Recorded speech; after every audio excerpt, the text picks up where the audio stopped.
Assalamualaikum warahmatullahi wabarakatuh. Perkenalkan, saya Nan Istiah, absen 15. Saya akan menjelaskan mengenai faktor-faktor yang menentukan hasil belajar. Apa saja ya faktor-faktor yang menentukan hasil belajar itu? Jadi, secara umum, faktor-faktor yang menentukan hasil belajar ada dua, yaitu faktor internal dan faktor eksternal.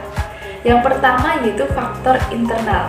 Faktor internal ini adalah faktor yang berasal dari dalam diri siswa atau dalam individu siswa, yaitu ada faktor fisiologis dan psikologis. Faktor fisiologis itu berhubungan dengan kondisi fisik individu, seperti keadaan jasmani dan keadaan fungsi jasmani, terutama panca indera. Nah, baik tidaknya panca indera siswa akan mempengaruhi hasil belajar siswa. Yang selanjutnya yaitu faktor psikologis. Faktor psikologis ini seperti kecerdasan siswa, motivasi siswa, minat dan bakat siswa. Selanjutnya tentang faktor eksternal. Faktor eksternal itu di luar diri siswa. Nah, faktor eksternal itu dibagi menjadi dua ya teman-teman, yaitu ada lingkungan sosial dan non-sosial. Nah, lingkungan sosial ini seperti keluarga, sekolah, dan masyarakat. Hal itu akan mempengaruhi aktivitas dan hasil belajar siswa.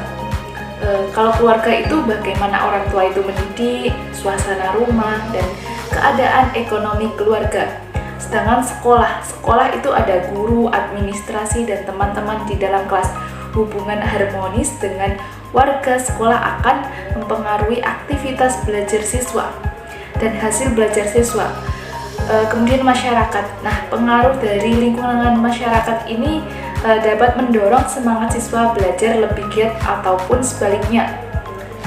Sedangkan pada lingkungan non-sosial yaitu ada lingkungan alamiah seperti kondisi udara, cuaca, dan suasana yang sejuk dan tenang.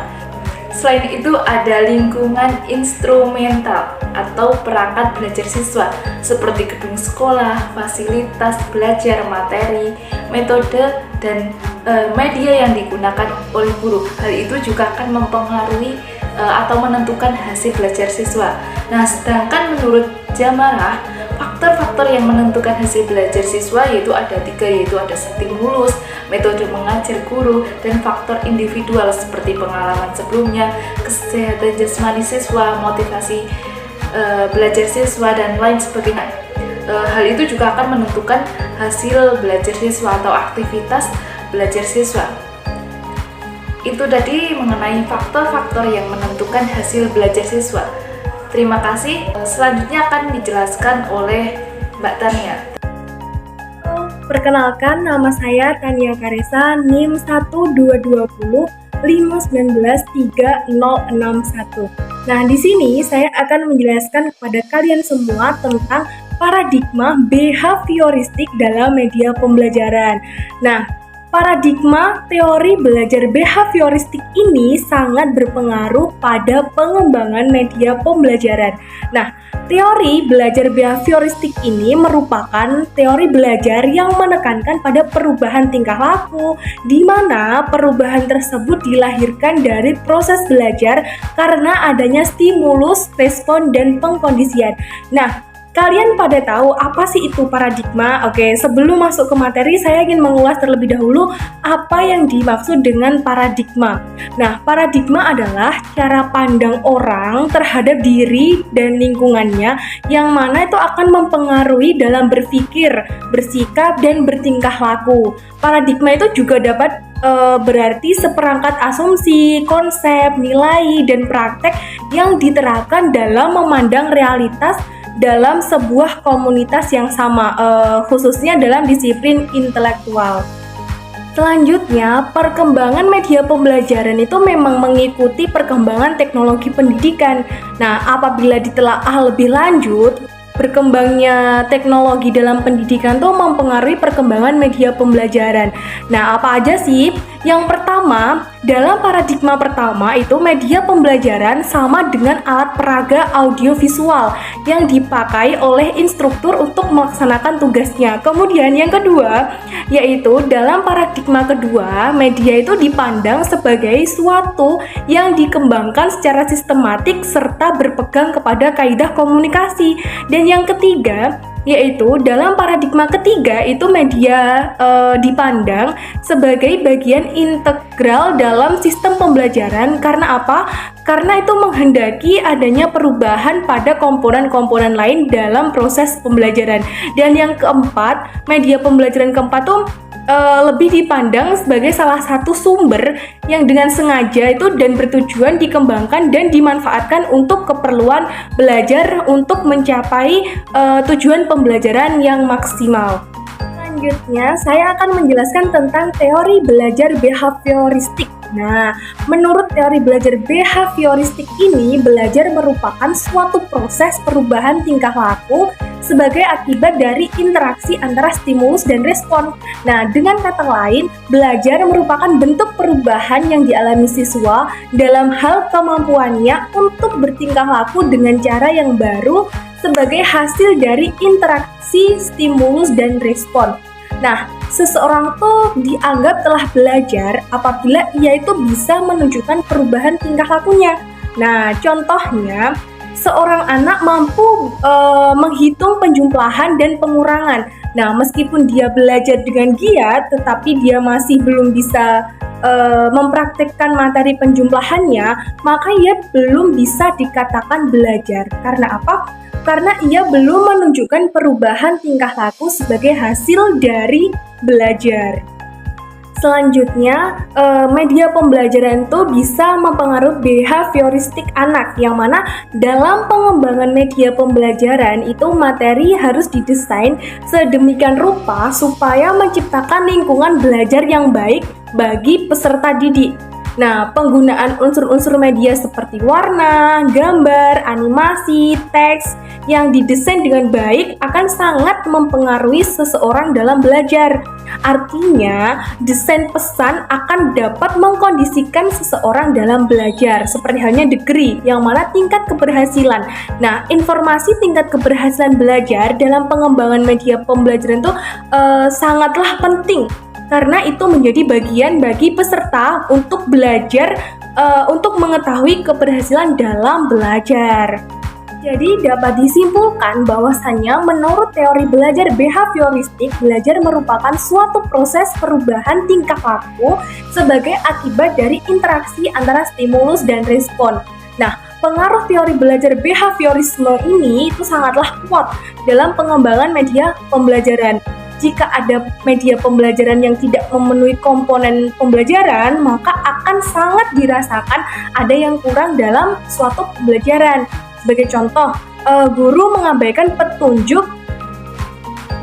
pembelajaran atau tidak memberikan umpan balik dalam pembelajaran. Nah, sehingga belajar menjadi tidak utuh dan tidak tuntas.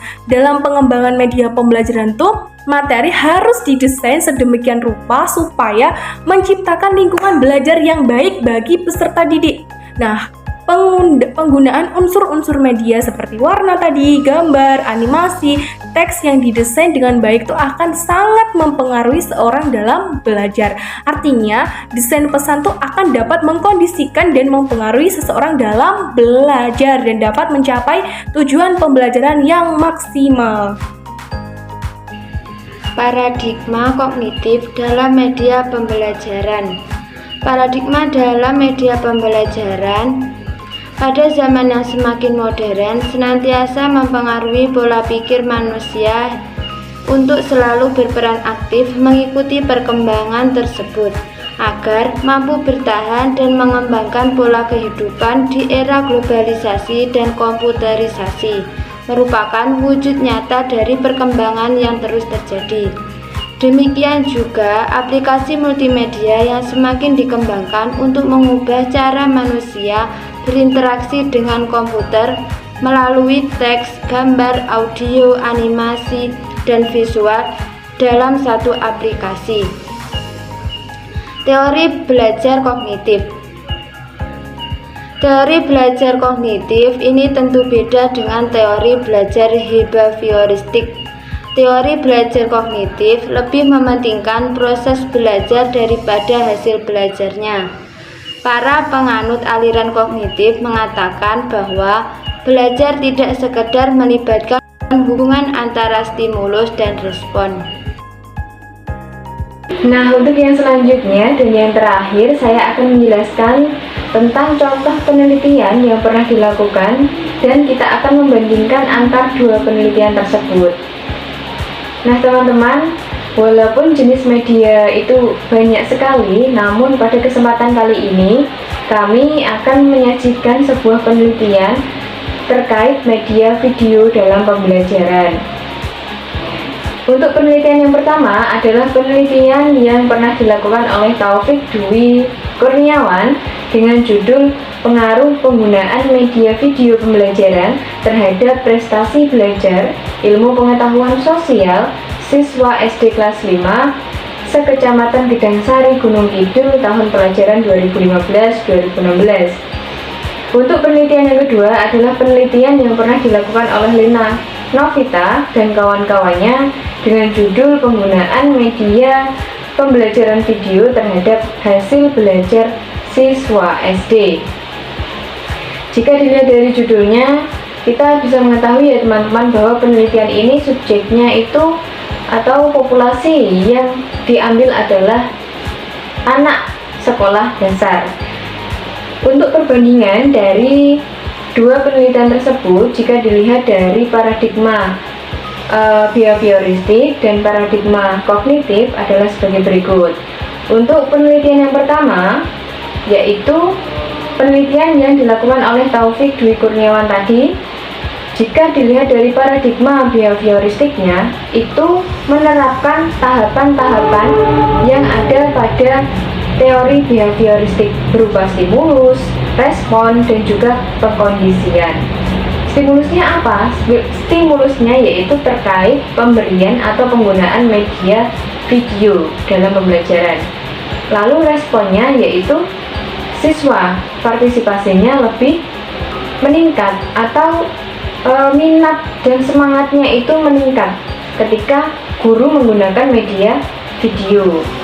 Lalu pengkondisiannya yaitu pemberian stimulus, kemudian respon yang ditunjukkan siswa yang dilakukan secara terus-menerus akan membentuk atau menghasilkan suatu kondisi di mana siswa akan memiliki minat belajar yang tinggi sehingga hasil belajar juga meningkat.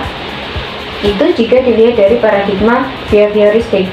Sedangkan jika dilihat dari paradigma kognitifnya, yaitu media pembelajaran video yang dilakukan oleh peneliti, itu menunjukkan adanya peningkatan hasil belajar siswa setelah menggunakan media video tersebut. Jadi, jika dilihat dari paradigma kognitif, itu berhubungan, yaitu media video bisa menghasilkan atau meningkatkan hasil belajar siswa, berarti berhubungan dengan pengetahuan. Itu untuk penelitian yang pertama. Sedangkan untuk penelitian yang kedua, penelitian yang dilakukan oleh Lina Novita dan juga kawan-kawannya sama. Jika dilihat dari paradigma behavioristik, ada stimulus, ada respon, dan juga ada pengkondisiannya. Stimulusnya berupa penggunaan media video dalam pembelajaran, kemudian responnya yaitu berupa sikap atau minat belajar siswa yang meningkat, partisipasi aktif siswa itu juga lebih meningkat. Sedangkan pengkondisiannya yaitu berupa kondisi baru di mana setelah penerapan atau pemberian stimulus dan respon yang berulang-ulang akan membentuk suatu kondisi di mana siswa akan belajar lebih giat, hasil belajar juga meningkat setelah penggunaan media video pembelajaran. Kemudian yang terakhir, jika dilihat dari paradigma kognitifnya, hasil belajar meningkat, itu menunjukkan adalah pengetahuan siswa juga meningkat. Oke, jadi seperti itulah ya teman-teman untuk perbandingan antar penelitian yang pernah dilakukan oleh Taufik Dwi Kurniawan dan Lina Novita dan kawan-kawannya terkait penggunaan media video dalam pembelajaran.